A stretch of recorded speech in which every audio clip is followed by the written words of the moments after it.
नमस्कार, मैं Rana Yashwant India news पर आपका स्वागत करता हूं। आज से आपके साथ एक नए सिलसिले की शुरुआत हो रही है। आज बात बिहार की करेंगे। 13 करोड़ की आबादी वाला राज्य बिहार, जिसकी कमान पिछले 18 साल से नीतीश कुमार के पास है। अभी उन्होंने एक बयान दिया, हम सभी वर्ग के उत्थान के लिए काम कर रहे हैं और ऐसा कर देंगे कि नौकरी की भरमार आ जाएगी। आप इस बयान को पहले सुनिए। समझो ना, चिकित्सक मालूम है कितना बड़ा हम चिकित्सा का बहाली कराए, अभी आज तक कुछ समझता नहीं है। शुरू में ही हम दे दिए, अब उसमें बहुत लोग पढ़ाता नहीं है। हम सोच रहे हैं कि नहीं भाई पढ़ाओ। अब हमने तय कर दिया, हम सब लोगों ने मिल करके, 7 पार्टी एक साथ हैं, मिल करके हम लोगों ने तय कर दिया कि अब आगे जो बहाली करेंगे फिर सरकारी बहाली कर देंगे। अब आपको मालूम है बहुत ज्यादा, 2 लाख से भी बहुत ज्यादा बहाली होने वाली है। इसी साल सब करने वाले हैं। आज जितने लोग पहले से हैं उनको भी हम रहने देंगे, न रहने देंगे, उनकी भी आमदनी बढ़ाएंगे और कहेंगे कि भाई आप खूब पढ़ाइए। और उसके अलावा जितने लोग आएंगे वो तो और सरकारी सेवा में होंगे, पहले वाले का सरकारी सेवा नहीं।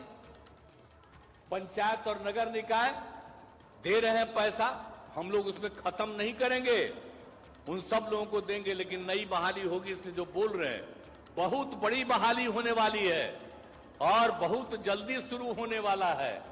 तो इसलिए ये सब चिंता मत करिए। बहुत बड़ी बहाली हो रही है, चिंता मत करिए। तेरे वादे पिए हम तो ये जान झूठ जाना कि खुशी से मरने जाते गैर एतबार होता। गालिब साहब ने जाहिर है महबूब की वादा खिलाफी को लेकर के ही यह शेर लिखा होगा, मगर नीतीश जी पर यह मुफीद बैठता है। कैसे कह रहे हैं कि नौकरी तो इतनी आ जाएगी कि पूछिए मत। इसी बयान में आगे उन्होंने दलितों, मुस्लिमों की पढ़ाई लिखाई और बिहार में गरीब गुरबा की मदद की बात भी कही। ऐसे कह रहे हैं जैसे काया पलट कर दिया है। बिहार देश का एक महत्वपूर्ण राज्य है, उसकी प्रतिभा, पराक्रम, उपलब्धियों का मैं कहूं तो कहीं कोई मुकाबला नहीं है। लिहाजा आज मैं नीतीश कुमार के 18 साल के शासन में क्या हुआ उसकी एक तस्वीर आपके सामने रखना चाहता हूं। नीतीश कुमार ने आरजेडी के साथ जब सरकार बनाई तो वादा किया कि 10 लाख नौकरियां हर साल दी जाएंगी। शुरुआती दौर में यह तेजस्वी यादव का नारा था, बाद में नीतीश कुमार ने भी इसको अपना लिया। अभी फरवरी में प्रदेश के वित्त मंत्री विजय चौधरी जब विधानसभा में बजट पेश कर रहे थे तो उन्होंने कहा कि सरकार 10 लाख रोजगार पैदा करेगी और उस दिशा में कदम उठाएगी। नौकरी से रोजगार पर आ गए। यहां मैं यह जरूर कहना चाहूंगा कि नीतीश कुमार पिछले कुछ महीनों में 10 लाख नौकरी वाले सवाल पर रोजगार का भी जिक्र करते थे, इसलिए ज्यादा मेन मिख निकालने की मैं जरूरत नहीं समझता हूं। बिहार में रोजगार की स्थिति पर ही सीधे आ जाते हैं।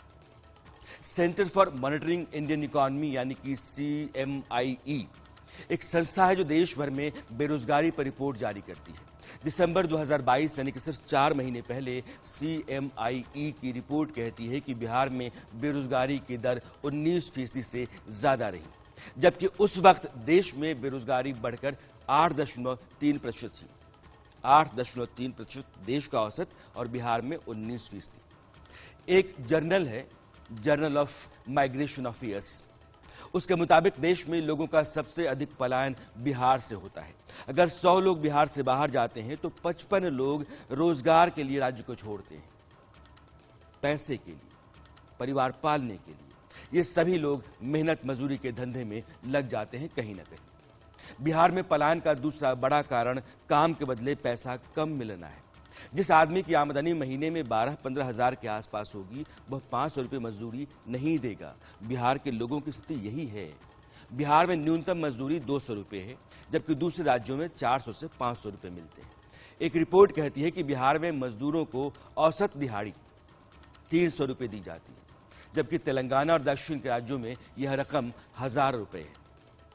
इसका कारण साफ है, बिहार में कल कारखाने, उद्योग धंधे, बड़े प्रोजेक्ट नहीं हैं, तो फिर वहां खेती, खलिहानी, ईंट भट्ठा और छोटे मोटे ठेके वाले 1000 रुपये तो नहीं देंगे और काम भी रोज नहीं मिलेगा, इसकी कोई गारंटी नहीं।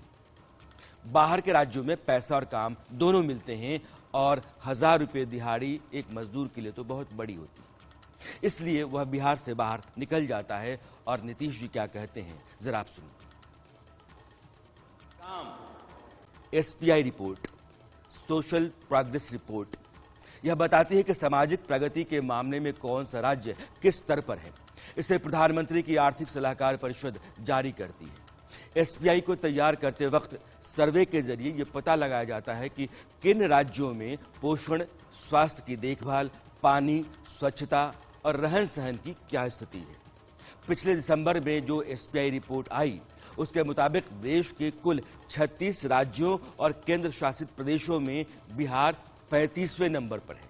36 में 35, उससे एक ही राज्य पीछे है और वह है झारखंड, जो बिहार से ही निकला है। आप देखेंगे तो यूपी 31वें और एमपी 33वें स्थान पर है। ये एसपीआई रिपोर्ट है और ये सर्वे के आधार पर होती है, जिस पर आपको भरोसा करना चाहिए।